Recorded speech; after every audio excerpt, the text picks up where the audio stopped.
اور جب ان کے پاس اللہ کی طرف سے ایک رسول آئے جو اس تورات کی تصدیق کر رہے تھے جو ان کے پاس ہے، تو اہل کتاب میں سے ایک گروہ نے اللہ کی کتاب تورات و انجیل کو اس طرح پس پشت ڈال دیا گویا وہ کچھ جانتے ہی نہ تھے کہ اس میں نبی آخر الزماں صلی اللہ علیہ وآلہ وسلم کے بارے میں کیا ہدایات دی گئی تھیں۔ اور یہ بنی اسرائیل ان منتروں کے پیچھے لگ گئے جو سلیمان علیہ السلام کی سلطنت کے زمانے میں شیاطین پڑھا کرتے تھے، اور سلیمان علیہ السلام نے کوئی کفر نہیں کیا تھا، البتہ شیاطین لوگوں کو جادو کی تعلیم دے کر کفر کا ارتکاب کرتے تھے۔ نیز یہ بنی اسرائیل اس چیز کے پیچھے لگ گئے جو شہر بابل میں ہاروت اور ماروت نامی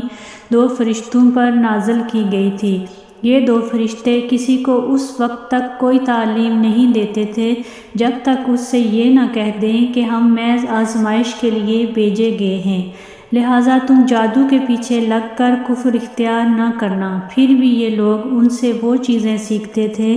جس کے ذریعے مرد اور اس کی بیوی میں جدائی پیدا کر دیں۔ ویسے یہ واضح رہے کہ وہ اس کے ذریعے کسی کو اللہ کی مشیت کے بغیر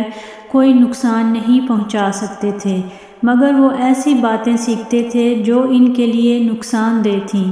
اور وہ فائدہ مند نہ تھیں، اور وہ یہ بھی خوب جانتے تھے کہ جو شخص ان چیزوں کا خریدار بنے گا آخرت میں اس کا کوئی حصہ نہیں ہوگا، اور حقیقت یہ ہے کہ وہ چیز بہت بری تھی جس کے بدلے انہوں نے اپنی جانیں بیچ ڈالیں۔ کاش کہ ان کو اس بات کا حقیقی علم ہوتا۔ اور اس کے برعکس اگر وہ ایمان اور تقوی اختیار کرتے تو اللہ کے پاس سے ملنے والا ثواب یقیناً کہیں زیادہ بہتر ہوتا۔ کاش کہ ان کو اس بات کا بھی حقیقی علم ہوتا۔